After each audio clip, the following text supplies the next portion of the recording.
Do you want to make a lot of money by doing nothing at all? Me too.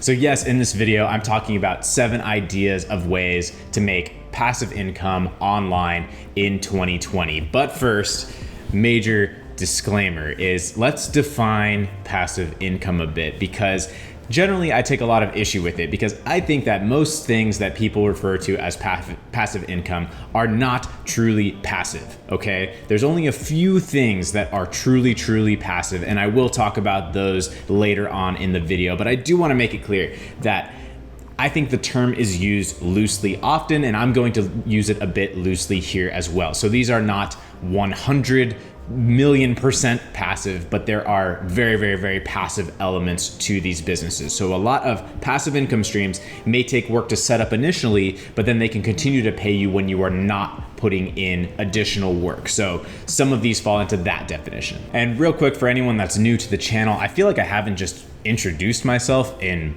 months on the channel. So hey, I'm Matt Loberstein. I live in Southern California. I got into online business while I was in college, eventually graduated from UCLA just to never take my degree out of the envelope, never apply to a single job, and that is still going strong some years later. So I went from reselling to selling on Amazon and starting my own brands of products, and then got into YouTube years later, and now here we are, have a few different online businesses, and I also get to talk to you guys about them and just sort of life improvement philosophy types of things as well. So if those things do sound interesting to you, be sure to subscribe to this channel. Okay, so first passive income idea for 2020. There's this website where you can upload videos and get paid based on views of ads on your videos. It's called YouTube. And I genuinely do think YouTube is a great opportunity for 2020.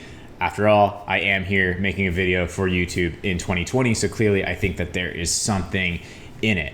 And while I haven't personally cracked the code to making $100,000 a month like Graham Stephan, I do make a little bit off of YouTube ads, and it also ties into other ways of making money that I'll get into throughout the video. Just because of the nature of having an audience, you can point people to other products and other offers. But the thing about YouTube is you might not think of it as passive income, and it's definitely not 100% passive. After all, I am sitting here right now filming a video. But what makes it more passive than you might think is that a lot of my most successful videos, my videos that have brought in the most revenue overall, are videos that I made a while ago, and they continue to get views and make money months or even years later. So while there is work up front, it's absolutely an example of putting in work for revenue that will continue to come in later. And for example, I'm filming actually 3 videos in a row right now. I am uploading all that footage to my video editor, who chops it up into the final YouTube video that gets pushed out onto YouTube, and then potentially makes money for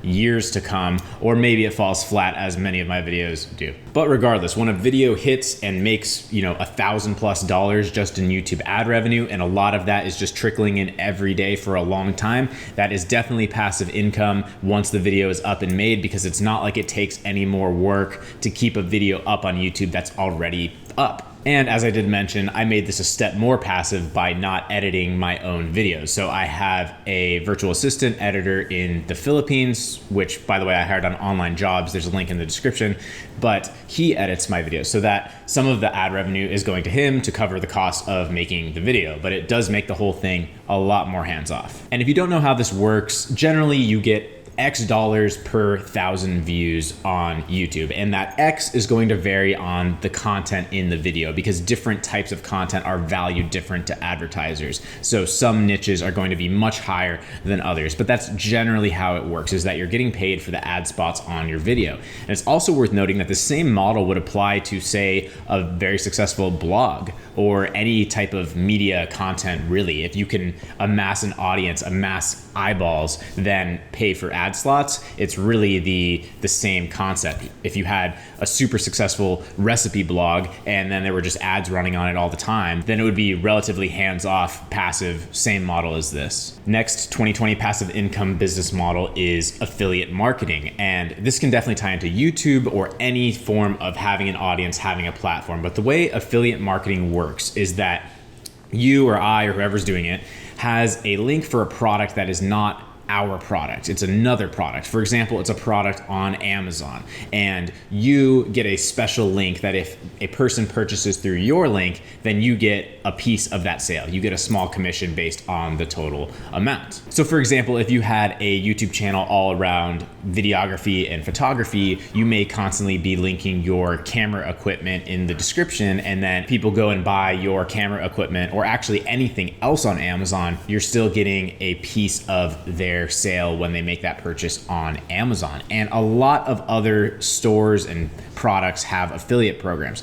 For example, for me, because my channel is mostly been around e-commerce and selling on Amazon, there are softwares and things like that that help Amazon sellers that are paid products, and a lot of Amazon sellers need them. So if I recommend, say, Jungle Scout or Helium 10, and somebody uses my discount and affiliate link, then I get a commission on that sale. And this can really add up, by the way. It might sound like we're talking about pennies here, but I really wanted to keep everything on this list geared towards things that could make, thousands of dollars per month potentially. Obviously, they may start much lower, but nothing here too tiny. I mean, there are people that make big money focusing on affiliate marketing alone as their business. And affiliate marketing is pretty passive for two reasons. So one is that once this content and these links or however it's getting out there is out there, once it's there, it's there. And these links may be clicked on and purchased through for years to come on various blogs or YouTube videos or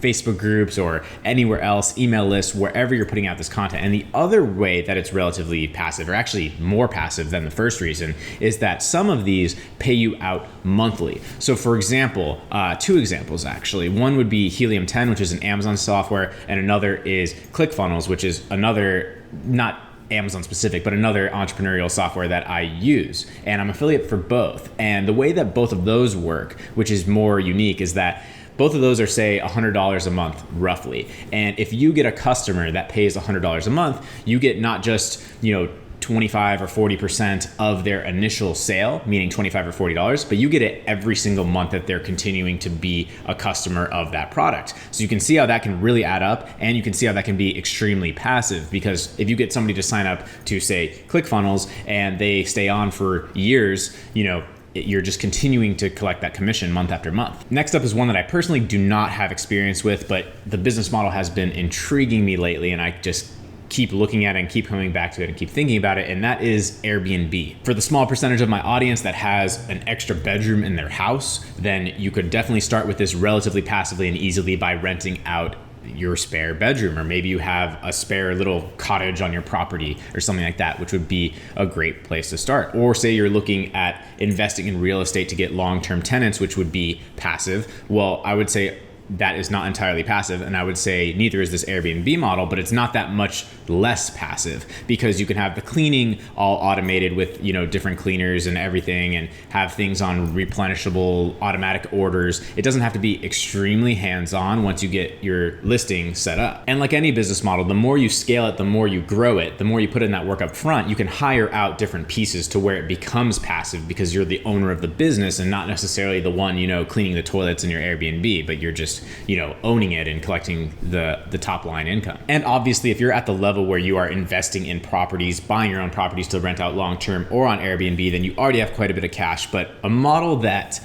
intrigues me is the Airbnb arbitrage model, where you are, say, renting and then renting by day. Like you're renting monthly and arbitraging by daily short-term rentals. And that is a model that is definitely getting a lot of attention. There's definitely a lot of, legal and regulatory things to figure out with that, but it's an intriguing business model for sure. Next up is one of the most lucrative on this list, and a great one to get into in 2020 is selling digital products. So these could be information products like courses, or it could even be software. That's not exactly what I was thinking when I put it onto this list, but something that is created once, though software definitely has more upkeep than, say, a course or digital product, but something that you can create once. You're a photographer and you can do your Lightroom presets.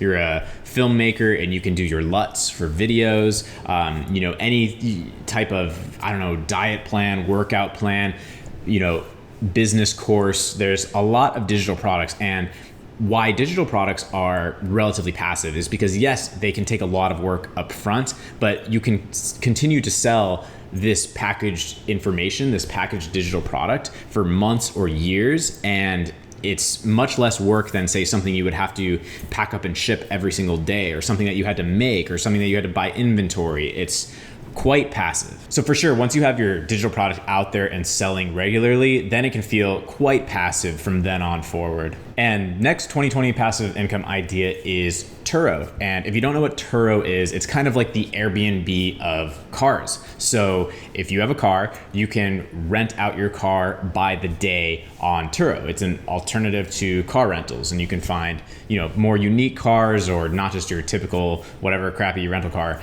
there is. And the bonus is anyone can put a car on there. And this one I've thought about doing. I've thought about buying unique and interesting cars just to put on Turo, but similar to the Airbnb idea, this is one that if you have a car, like the spare bedroom, you can put it up right now and potentially start making some extra side passive income right away. And the only thing about this that's not passive is the actual exchange of the keys to the renter. Otherwise, it's all there through the Turo app. It's nothing that you have to market or really do anything other than have them be able to get the car from you. And also similar to Airbnb and any of these business models is the more you scale them up, the more you can potentially hire help to make them even more passive and hands off for you, because then you could have somebody managing and somebody doing the day-to-day things and making you the passive business owner. And next up is e-commerce, selling physical products online. And look, typically I would not describe this as a passive income business model, but there are different business models within e-commerce, and some are definitely more passive than others. So for example, reselling, selling used clothes or used iPhones is definitely not passive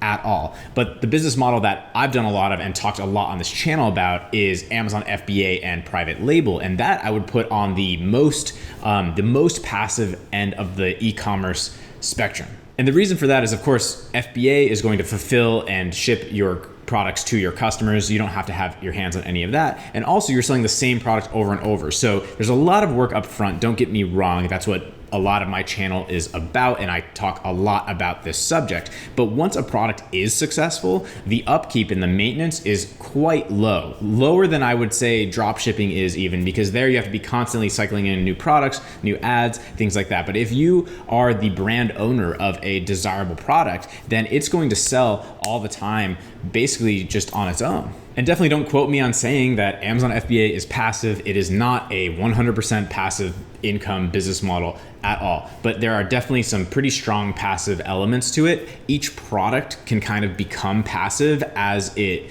reaches the level of success, or at least more passive. And then the work is in launching more and scaling and growing because you're building a real business. And if this business model intrigues you, definitely check out a lot of my past videos on this channel. There is quite a lot on the subject. And you can also check out in the description, there's a link to a free 1 hour long training on this, and that'd be a great place to get you started. And let's end with some truly passive income sources, because as I said, these are not what I would consider true passive income. I would consider almost nothing to be true passive income, but I do want to touch on what I consider to be passive income. And even those, there's some elements of stress and worry and thinking about it. So it's not like it's completely hands off. Nothing really is. But what I consider to be passive income are hands-off investments. Investing in index funds, stocks, REITs, bonds. These are investments that are obviously not exponential the way starting an actual business is, but they are quite low risk, the most passive, and generally the safest, unless the world explodes. And while I'm talking about these in an unsexy way because they aren't that exciting, I do think this is the long-term holy grail of passive income and having true freedom. And while these are not so exciting like starting a business and definitely don't have the upside and scalability of a business, they really are the holy grail, because the only way to be truly free, and I'm not there myself, but the way to be there is to have it such that your pure passive investments are still already more than you need. And then no matter what else you do, it's just bonus. It's like you're playing on house money at that point. So while they're not exciting, I do think that is a long-term play to be thinking about Absolutely. So I definitely hope this got you thinking about some businesses to start making money in 2020. Smash the like button and comment on this video. That really helps the YouTube algorithm to potentially push this video out to new faces. And if you are one of those new faces, please do hit the subscribe button and the bell so you'll know when I put up a new video. You can also check the description for a lot of links to the various resources that I mentioned throughout the video, including I have a weekly newsletter, which is not spammy and not markety, but relates to business and things that I'm up to and things that I find interesting, and I'm really having a lot of fun with that weekly email. So you can check that out in the description as well. And you can also follow me on Instagram at Matt Loberstein to just see what I'm up to. And again, hope you love the video. See ya.